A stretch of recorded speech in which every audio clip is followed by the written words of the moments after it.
My brother Marcus looked me dead in the eye at Dad's funeral and said the words that would haunt me for 3 years. You know he never really loved you, right? You were just the mistake that came after me. He told me himself. I was 25, standing in my black dress next to our father's casket, and those words hit me like a physical blow. Marcus was 4 years older, had always been Dad's golden boy, the successful lawyer who made Dad proud. Me, I was the art teacher who never quite measured up. Before we jump back in, tell us where you're tuning in from. And if this story touches you, make sure you're subscribed, because tomorrow I've saved something extra special for you. I spent 3 years believing Marcus. 3 years thinking that every memory I had of Dad's love was somehow fake or exaggerated. Every bedtime story, every proud smile at my school plays, every hug when I scraped my knee. Marcus had convinced me it was all just Dad going through the motions. He was just being a responsible parent, Marcus would say whenever I brought up a good memory. That's not the same as love. The worst part was how Marcus would share his own stories. Dad taking him fishing every weekend, Dad coaching his little league team, Dad staying up late helping him with college applications. See the difference? Marcus would ask. He chose to spend time with me. With you, it was just obligation. I started analyzing every interaction I've ever had with Dad through this toxic lens. Did he really mean it when he said he was proud of my art? Or was he just being polite? When he came to my college graduation, was he genuinely happy or just fulfilling a parental duty? Marcus had a way of twisting everything. When I mentioned how Dad had paid for my art supplies throughout high school, Marcus scoffed. He paid for my law school tuition. There's a difference between buying some paints and investing in a real future. When I talked about Dad walking me down the aisle at my wedding 2 years before he died, Marcus said, "He walked you down because that's what fathers do."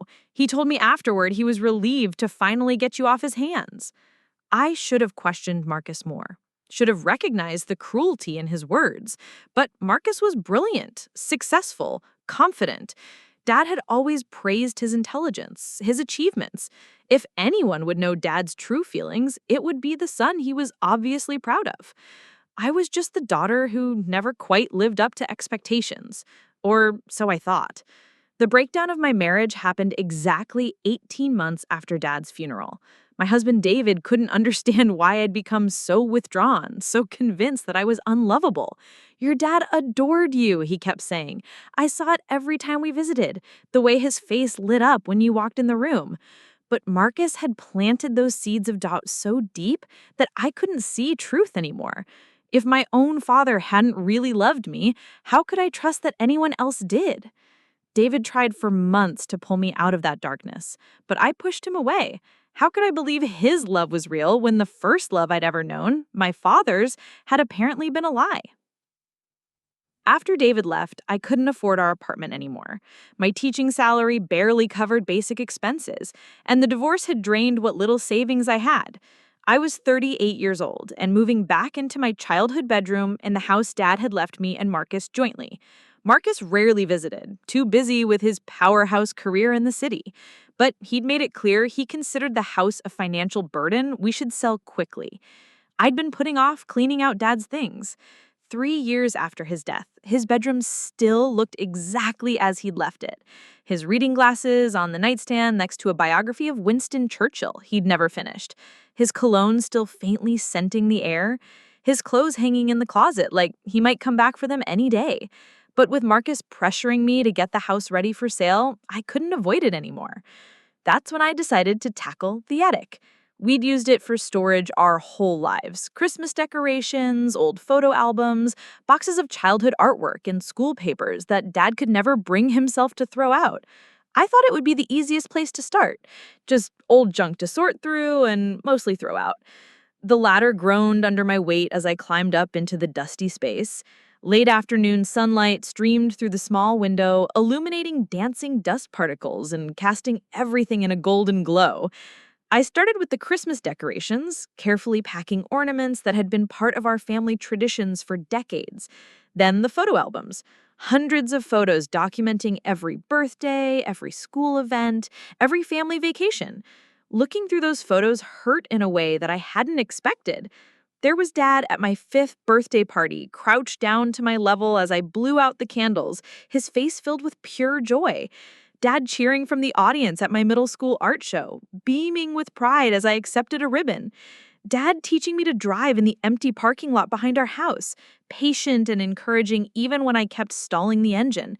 In every single photo, his love was unmistakable. How had Marcus convinced me these moments weren't real? That's when I found the box I'd never seen before. It was tucked behind the water heater, covered in years of dust, with Sarah written on top, in Dad's familiar handwriting. My name. My heart started racing as I pulled it toward me. Inside were dozens of letters, all addressed to me in Dad's careful script. The earliest ones were dated when I was just 6 months old. The most recent was written 3 days before he died. I picked up that first letter with shaking hands. My dearest Sarah, you are 6 months old today, and I wanted to write down all the feelings in my heart that I'm not sure I'll ever be brave enough to say out loud. You are the most beautiful baby I've ever seen, and when you smile at me, I feel like I could conquer the world. Your brother Marcus is a good boy, but he's so much like me, serious, focused, sometimes cold. You're different. You're all warmth and light and joy. You make me want to be a better man. I read letter after letter, each one revealing a father's deep, profound love for his daughter. Letters about how proud he was when I took my first steps, how worried he was during my first day of kindergarten, how amazed he was by my artistic talent even as a small child. You see the world differently than other people, he wrote when I was 8. You see beauty everywhere, and you help other people see it too. That's a gift, Sarah. Don't let anyone tell you it's not important. There were letters about my teenage years when I was convinced he was disappointed in me for not being more like Marcus. I know you think I favor your brother, one letter read. I know I push him harder, expect more from him, but that's because Marcus needs that structure. You don't. You're already exactly who you're supposed to be. I worry sometimes that my pride in Marcus makes you feel less loved, but nothing could be further from the truth. You are the joy of my life, Sarah. You always have been. The final letter, written just days before his death, was the one that shattered me completely. My beautiful daughter, he began. I'm dying, and there are so many things I should have said to you while I had the chance. I should have told you every day how proud I am of you. Not proud because of what you've accomplished, though your art is magnificent. Proud because of who you are. Kind, generous, empathetic, strong. You chose a profession that doesn't pay much because you want to help children discover their creativity. Preparing and narrating this story took us a lot of time, so if you are enjoying it, subscribe to our channel. It means a lot to us. Now back to the story. You married a man who loves you for exactly who you are. You live with integrity and compassion. Marcus has achieved many things, but success in career isn't the same as success in life. You have succeeded in all the ways that matter most. The letter continued. I know I haven't always been good at expressing emotions. Your mother was the one who taught me how to love, and when she died, I worried I'd forgotten how to show it. I hope you know, even when I struggled to find the words, that you have been the greatest blessing of my life. Watching you grow into the incredible woman you've become has been my proudest achievement. I love you more than all the stars in the sky, sweet girl. I always have, and I always will. I sat in that dusty attic for hours, reading every single letter through tears that wouldn't stop coming. 27 letters spanning my entire life, each one proof of a father's unconditional love. Proof that Marcus had been lying to me for 3 years, deliberately, cruelly, systematically destroying my memories and my sense of self-worth with calculated lies. By the time I climbed down from the attic, it was past midnight. I was shaking with rage so pure it felt like electricity in my veins. I called Marcus immediately, not caring that it was well past reasonable calling hours. He answered on the 4th ring, his voice groggy with sleep. Sarah, what's wrong? Is there an emergency with the house? You lied to me. My voice was steady, despite the fury burning in my chest. About everything. About Dad never loving me, about him being relieved when I got married, about him just going through the motions. You lied about all of it. There was a pause. Then Marcus's voice changed, became more alert, more careful. What are you talking about? It's late, Sarah. You sound upset. I found Dad's letters, 27 of them, hidden in the attic in a box with my name on it. Letters he wrote to me throughout my entire life, telling me how much he loved me, how proud he was of me, how I was the joy of his life. My voice was getting louder now, years of suppressed pain and anger finally finding their voice. He wrote about how he worried that his relationship with you might make me feel less loved, but that nothing could be further from the truth. The silence stretched so long I thought he might have hung up. When Marcus finally spoke, his tone was completely different. Cold. Almost amused. Oh, those old letters. I remember Dad mentioning he used to write things down sometimes. Probably just felt guilty for obviously favoring me and wanted to convince himself otherwise. Felt guilty, Marcus? These letters span 27 years. They're not guilt. They're love. Pure, unconditional love. The kind of love you told me he never felt for me. I was pacing now, the letters clutched in my free hand like evidence in a trial. Why did you lie to me? Why did you want me to believe Dad didn't love me? I didn't lie. I told you what I observed. Dad and I had a special relationship. We connected on an intellectual level that he never had with you. Those letters don't change that reality. But there was something in his voice now, a defensiveness that hadn't been there before, a slight crack in the absolute confidence he'd always projected when discussing Dad's feelings. You told me at his funeral that he said I was just a mistake that came after you. You told me he was relieved to get me off his hands when I got married. Were those lies too? Another long pause.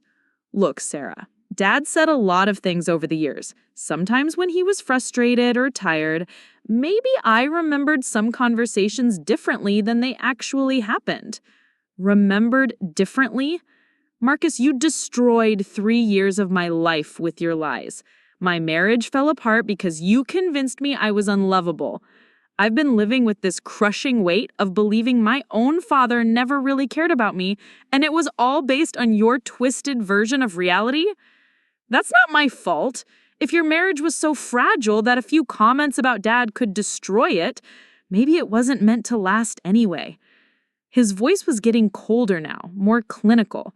The tone he used when he was winning an argument in court. Besides, you're being dramatic. 3 years of your life destroyed? Please, you're fine. Fine? Marcus, I lost my husband. I lost my home. I've been struggling with depression and self-worth issues because I believed what you told me about Dad. How is any of that fine? You lost your husband because you're weak. You lost your home because you can't support yourself on a teacher's salary. Don't blame me for your failures. I never forced you to believe anything. That's when it hit me. The calculated cruelty in his voice. The complete lack of remorse or empathy. This wasn't Marcus misspeaking or misremembering. This was intentional, deliberate. He had wanted to hurt me. Why? I whispered. Why did you want me to suffer? What did I ever do to you? You want to know why? His voice was sharp now, all pretense of brotherly concern gone. Because Dad did love you more. Because you were always his favorite and everyone could see it except you. Because no matter what I accomplished, no matter how successful I became, he lit up differently when you walked into a room. Because you got his unconditional love without having to earn it, while I had to be perfect just to get his approval. The truth hung in the air between us like a poison cloud.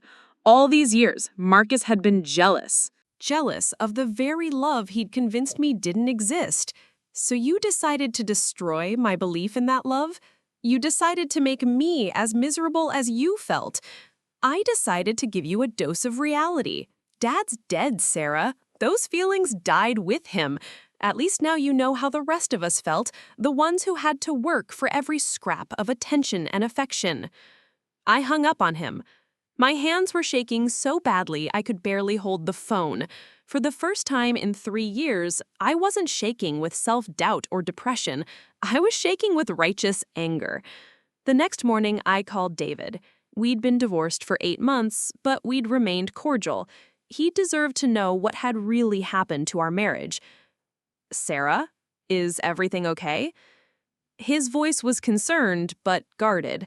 He'd learned to be careful with me during those dark months before our divorce. David, I need to tell you something. About why our marriage fell apart. About what Marcus told me after Dad's funeral. I explained everything. The lies about Dad not loving me, the letters I'd found, Marcus's admission that he deliberately tried to destroy my self-worth out of jealousy. The silence on David's end was deafening. When he finally spoke, his voice was tight with controlled anger. He did this on purpose? He knew he was lying? He knew. He wanted me to suffer because he was jealous of Dad's love for me, love that he convinced me didn't exist. Sarah, that's psychological abuse. What he did to you, what he cost us, that's not just lying. That's deliberate emotional manipulation designed to destroy your mental health. David was right. I'd been so focused on the betrayal, on the lies about Dad, that I hadn't fully processed what Marcus had actually done to me.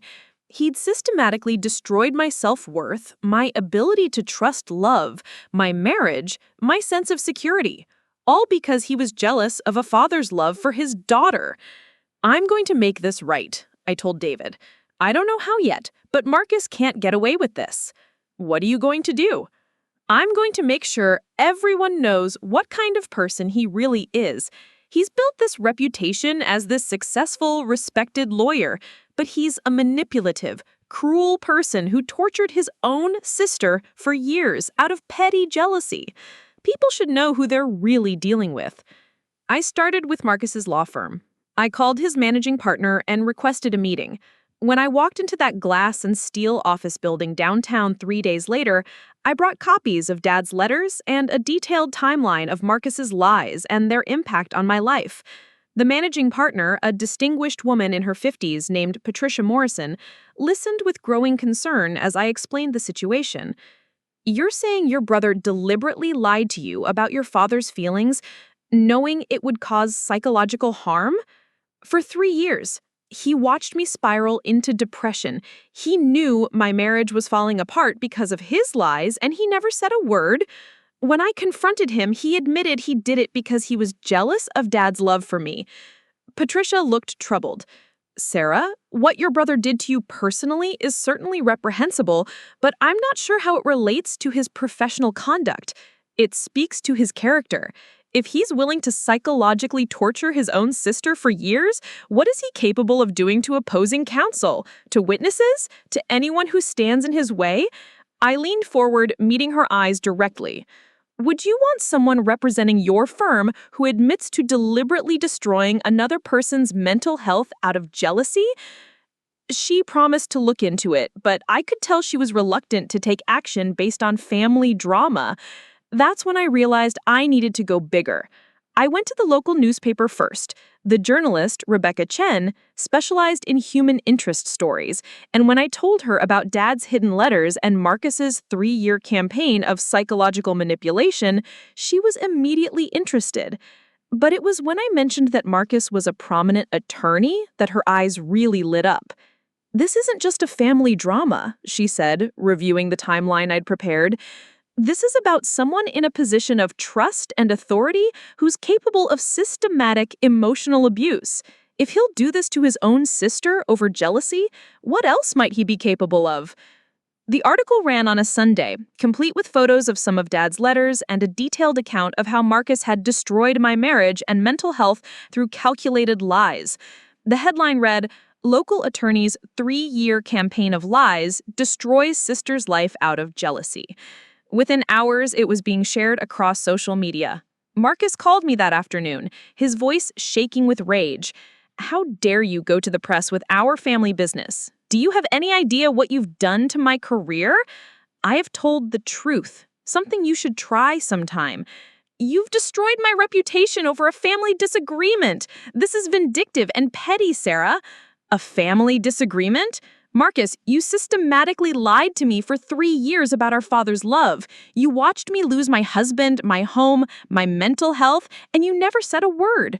When I confronted you with proof of your lies, you showed no remorse.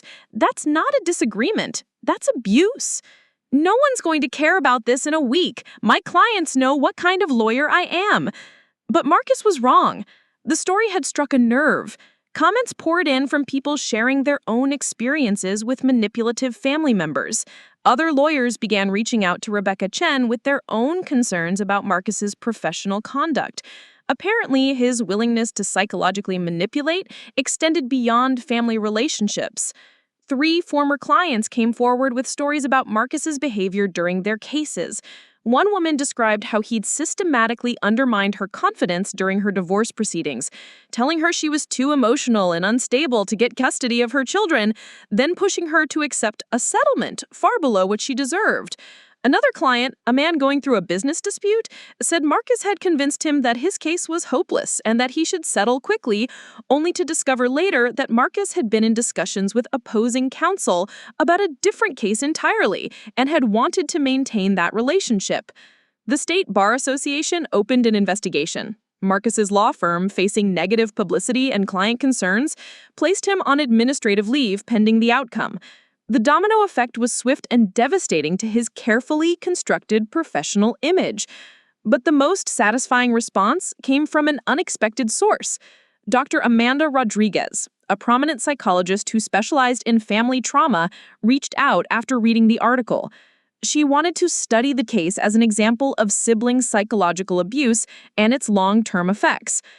What your brother did to you represents a textbook case of targeted emotional manipulation. He identified your deepest vulnerability, your need for your father's love, and systematically attacked it over years. The fact that he waited until your father's funeral, when you were at your most emotionally vulnerable, shows a level of calculation that's genuinely disturbing. Dr. Rodriguez helped me understand that what Marcus had done wasn't just cruelty or jealousy. It was a deliberate campaign of psychological abuse designed to destroy my sense of self-worth and my ability to trust love. She also helped me process the guilt I felt about going public with the story. "You didn't destroy his career," she said firmly. "His choices destroyed his career." His willingness to psychologically manipulate family members revealed a character flaw that extended into his professional life. You simply brought the truth to light. The vindication felt incredible. But the real healing came when David reached out 3 weeks after the article was published. He'd been following the story and the subsequent revelations about Marcus's professional conduct. "I owe you an apology," he said when we met for coffee. "I knew something was wrong during those last months of our marriage, but I thought it was grief over your father. I didn't realize someone was actively poisoning your ability to trust love. I should have fought harder for us." "How could you have known? I didn't even realize what was happening. Marcus is very good at manipulation." "Still, I abandoned you when you needed support most. I was so frustrated by your withdrawal that I didn't look deeper into what was causing it." We talked for hours that day. About the marriage, about Dad, about how Marcus's lies had infected every aspect of my life. David apologized for giving up on us, and I apologized for pushing him away. It didn't lead to reconciliation. Too much damage had been done for that. But it gave us both closure and allowed us to part as friends rather than casualties of Marcus's manipulation. The State Bar investigation concluded 4 months later. Marcus was found guilty of professional misconduct in his treatment of the 3 clients who had come forward and faced a 6-month suspension of his license to practice law. His law firm, unwilling to weather the continued negative publicity, terminated his partnership agreement. Marcus tried to rebuild his career with a smaller firm, but the story had permanently damaged his reputation in legal circles. Word travels fast in professional communities, and his willingness to psychologically manipulate people made him a liability that most firms weren't willing to risk. The house that Dad had left us jointly became another battleground. Marcus wanted to sell it immediately and split the proceeds. I refused.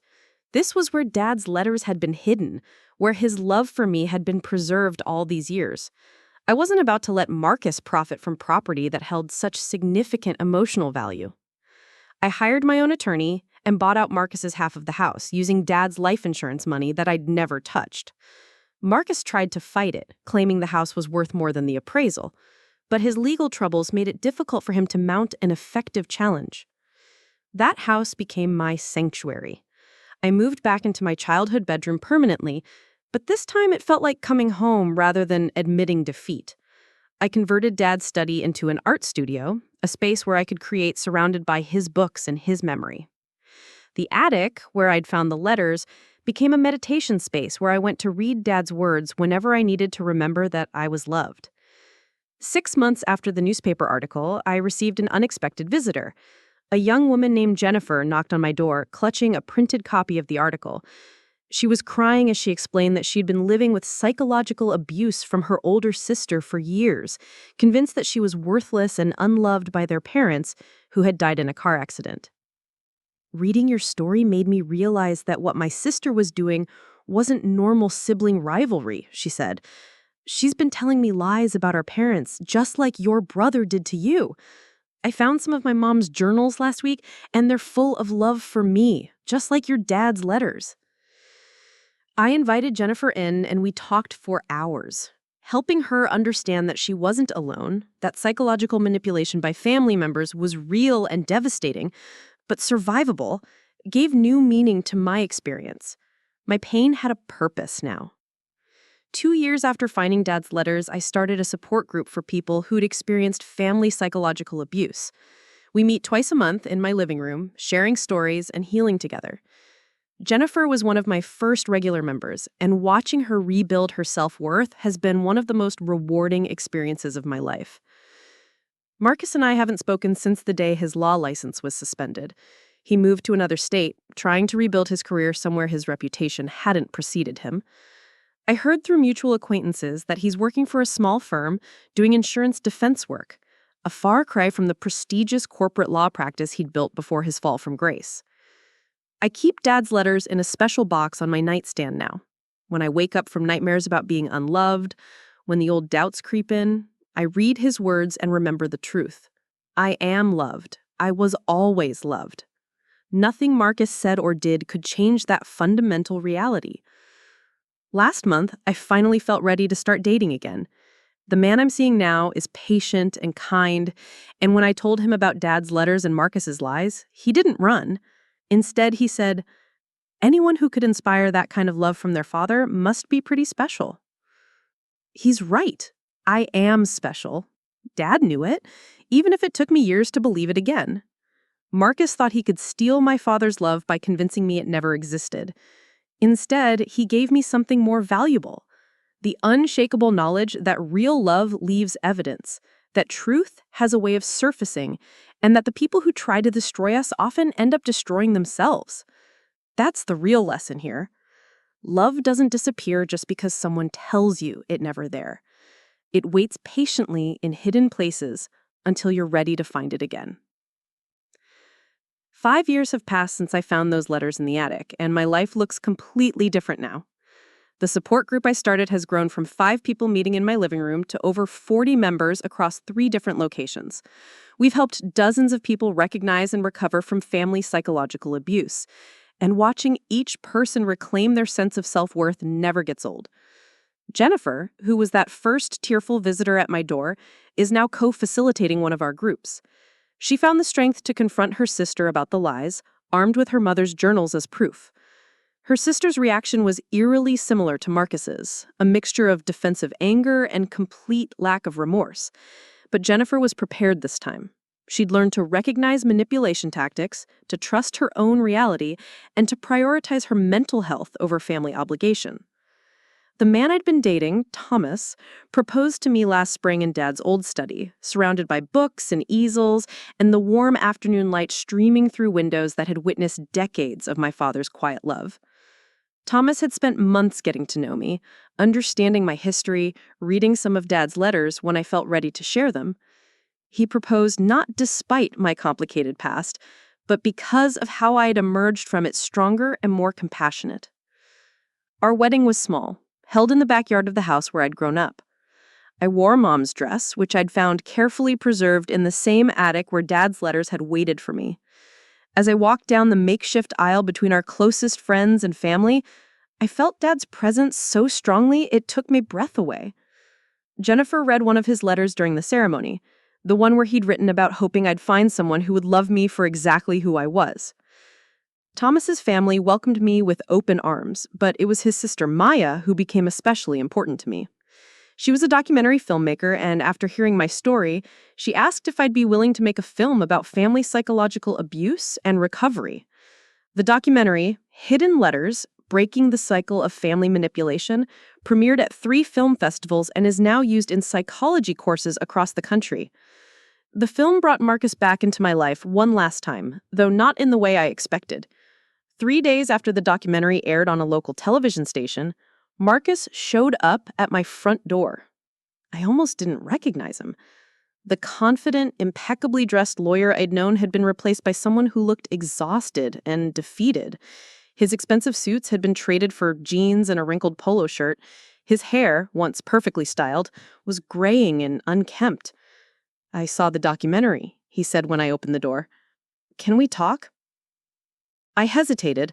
Thomas was at work, and I wasn't sure I wanted to face Marcus alone after all these years. But curiosity won out. I invited him in, though I kept the door open and my phone within reaching distance. "You look good," he said, glancing around the house that had once been our shared inheritance. I'd renovated extensively, turning it into a warm, welcoming space filled with my artwork and Thomas's photography.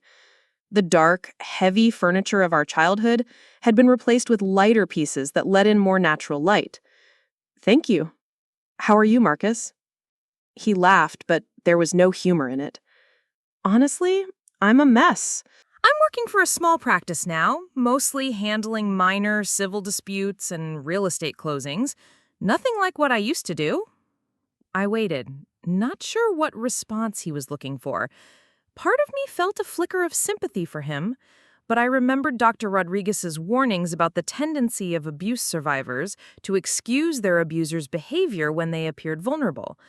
"I watched the documentary 3 times, Marcus continued.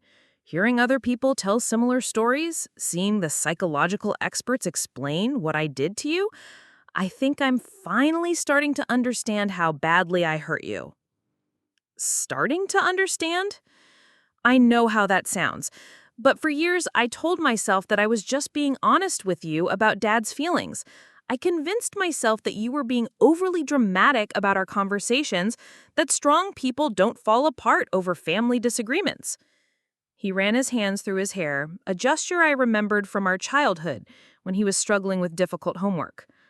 Watching that documentary made me realize that what I did was calculated and cruel. I destroyed your marriage, your sense of self-worth, your ability to trust love. I did it on purpose, and I did it because I was jealous of something I could have celebrated instead. This was the closest thing to an apology I'd ever received from Marcus, but it still felt incomplete. "What do you want from me, Marcus?" "I don't know. Forgiveness, maybe? A chance to try to make things right somehow?" He looked around the room again, his eyes lingering on a framed photo of Thomas and me at our wedding. "I know I don't deserve it. I know I destroyed years of your life over my own petty jealousy, but I'm hoping maybe we could find a way to be family again?" The conversation lasted 2 hours. Marcus told me about his struggles in Colorado, how former colleagues wouldn't return his calls, how his dating life had suffered once women learned about his past. He'd been in therapy for 18 months, trying to understand his pattern of manipulative behavior and work on becoming a better person. His therapist had encouraged him to reach out to me, though she'd warned him that I had no obligation to forgive him or welcome him back into my life. "The thing is," Marcus said as our conversation was winding down, "I've spent 5 years trying to rebuild my life, and I realized that success doesn't mean anything if you don't have family to share it with.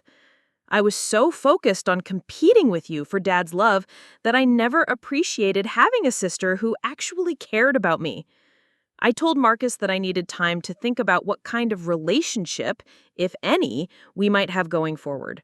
That I appreciated his acknowledgement of the harm he'd caused, but that trust would have to be rebuilt slowly and carefully.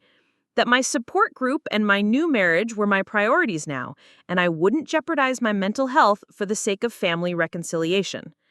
He nodded, understanding in his eyes that hadn't been there during our childhood. I know I have no right to ask for another chance, but if you're ever willing to try, I'll be here. I'll do whatever work I need to do to prove that I've changed.